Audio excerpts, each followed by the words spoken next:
Mathias Eric Ouanangini à la une. C'était hier à l'émission Libre Expression, le grand débat de la semaine, pour le professeur Mathias Eric Ouanangini parlant de l'élection à venir au Cameroun. Il a dit « L'ordre régnera et force restera à la loi ».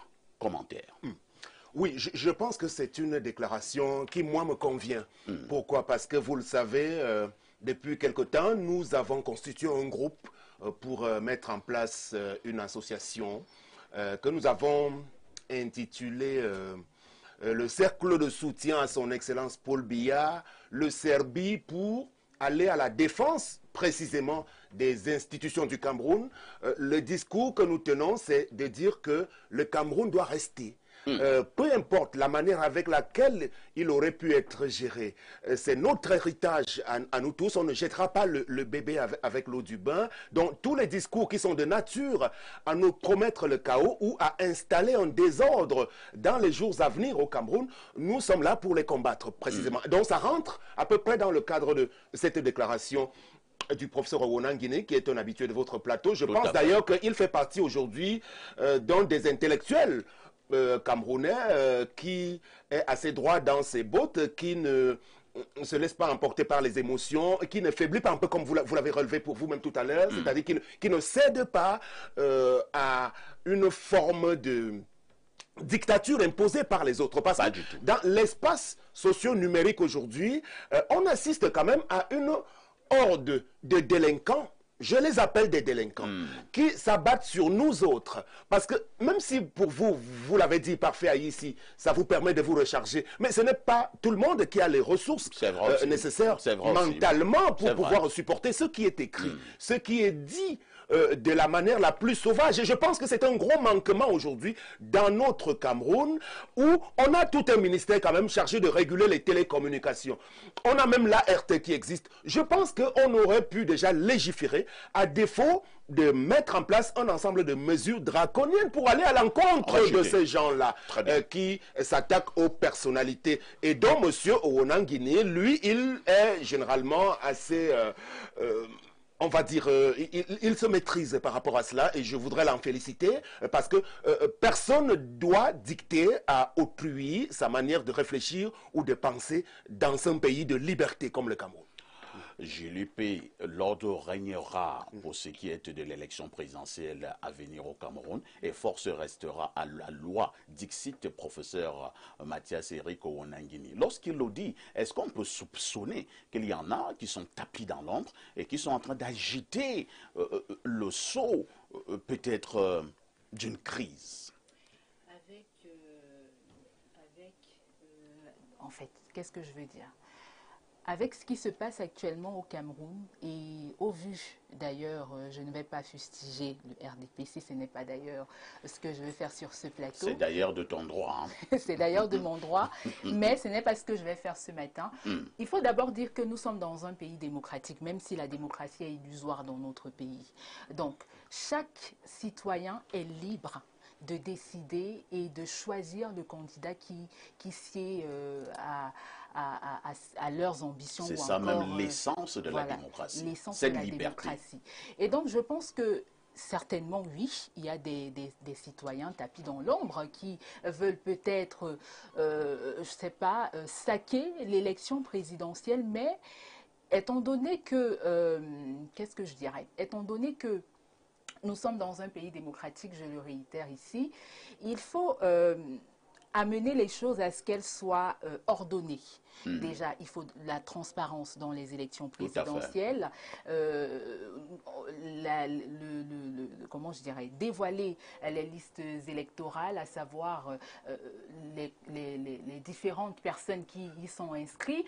Donc, la déclaration du professeur, je pense qu'elle a sa place, surtout en cette période électorale. Elle a sa place et normalement, c'est ce qui devrait être fait, éviter surtout la crise en période électorale parce qu'on a vu ce que ça a produit dans d'autres pays.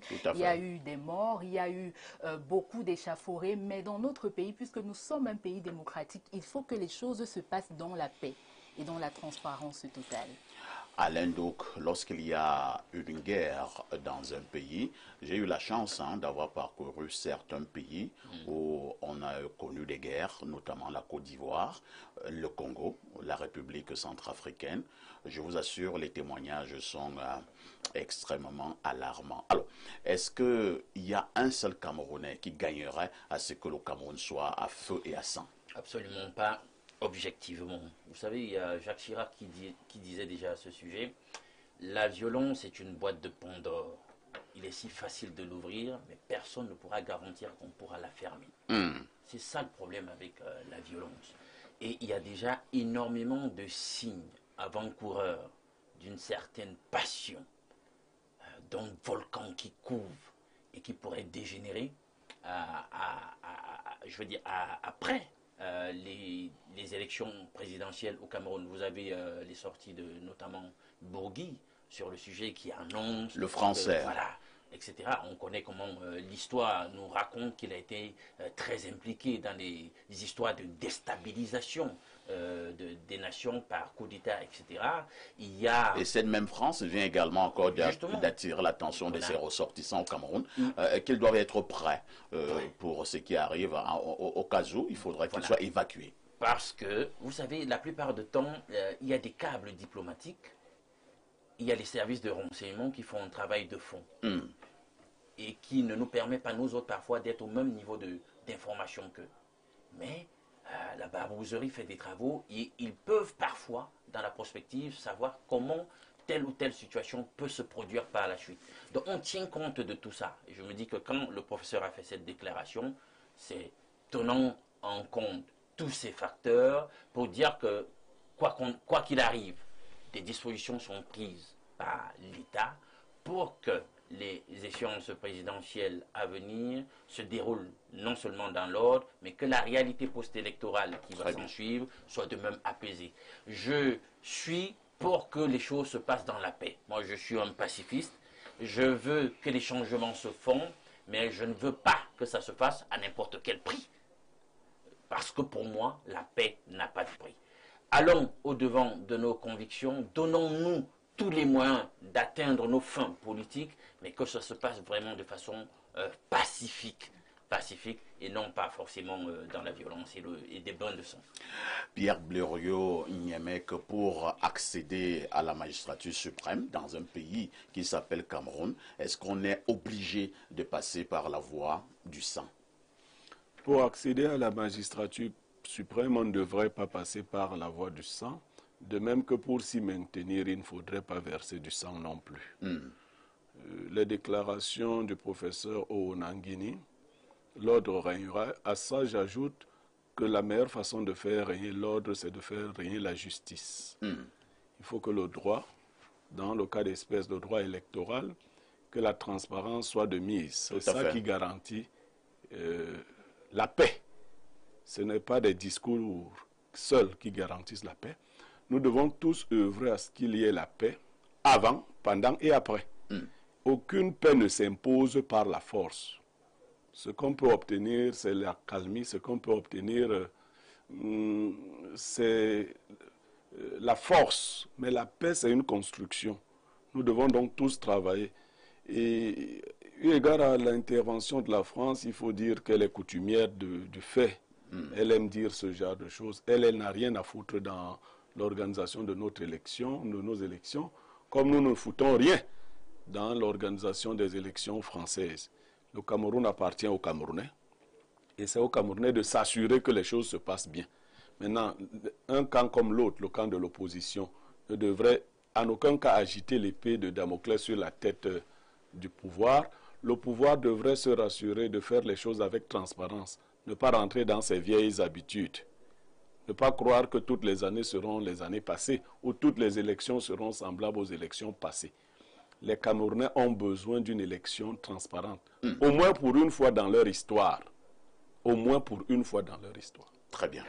Merci Pierre Blériot. Sam Séverin veut absolument coller un tout petit mot encore en quelques secondes. En quelques secondes, juste pour indiquer que c'est bien de dire, comme nous l'avions relevé à la suite du professeur Owona, que l'ordre régnera à la loi, mais il est bon que toutes les parties sachent jouer le jeu. Parce que Mme Julie P. évoque le respect des règles, la règle de droit au niveau du code électoral. Tout à fait. Je crois que ces règles sont suffisamment claires, mais on assiste depuis quelque temps à des types de débats qui tendent à jeter l'opprobre sur la qualité de ces règles-là. Le dernier épisode de Douala est typique de ce dont on est en train de parler aujourd'hui. Parce que vous avez bien vu que les administratifs ont le droit et l'obligation d'accorder des autorisations de manifestation. Je m'adresse aux préfets et sous-préfets parce que Paul Biya ne leur demande pas de faire blocage à telle ou telle formation politique. Donc quand les conditions sont réunies, un sous-préfet n'a pas le loisir d'interdire la tenue d'une manifestation. Mais en même temps, ceux qui projettent des manifestations doivent être complètement sincères aussi parce que à sa descente d'avion, ou bien avant son arrivée, le président du MRC avait projeté de rencontrer ses collaborateurs au siège du parti à Daïdo Douala. Mais en même temps, ces collaborateurs-là, ce n'était pas la foule de 10 000 personnes. Donc s'ils avaient envisagé de tenir une manifestation, ils avaient le loisir de la déclarer et d'obtenir une autorisation de manifestation. Donc il y a eu un petit mauvais jeu dans le propos de Maurice Kamto à ce niveau-là, en indiquant qu'il n'y a pas eu besoin qu'il fasse la demande d'autorisation. Donc chacun doit vraiment être sincère afin qu'on n'aille pas à des formes de déflagration inutiles. Très bien. Merci Sam Séverin. Blériot va encore coller un mot? Non. Ce n'est pas un sujet inscrit à l'ordre du jour. Non, J'ai un problème de temps. Allons-y. Je me suis intéressé à une actualité qui était sur un autre journal. Oui. Celle du MINCOM. Il y a Oui, il y a une grosse déclaration sur ce journal et qui a été faite hier sur le plateau de Libre Expression. Oui. Où un panéliste a déclaré que la subvention ou l'aide réservée à la presse privée n'avait pas connu le chemin qu'elle devrait connaître. C'est-à-dire, il a dit notamment que sur les 140 millions qui ont été attribués à la communication privée, 40 millions seulement ont été distribués. Insinuant par là que 100 millions auraient disparu. Je veux vous dire que personnellement, cette information me tient à cœur. C'est pour cela. J'ai commencé à mener une enquête là-dessus. Recenser déjà les organes qui ont été identifiés comme devant recevoir des subventions ou de l'aide. Ouais. Commencer à travailler avec certains pour savoir quels sont les montants réels qu'ils ont perçus, pour voir si la répartition a été bien faite. Ça, c'est le premier niveau de travail que je suis en train de faire. Le deuxième niveau, c'est bien une suggestion au ministère de la Communication. Pour que de telles confusions ou de telles insinuations ne perdurent pas, il est peut-être bien d'organiser cela et que directement le ministère des Finances affecte dans les comptes des directeurs de publication et autres les fonds qui leur sont alloués. Parce que je me dis quand même que pour un ministère comme le ministère de la Communication, être pris à partir sur une question de 100 millions, ce n'est pas très bien.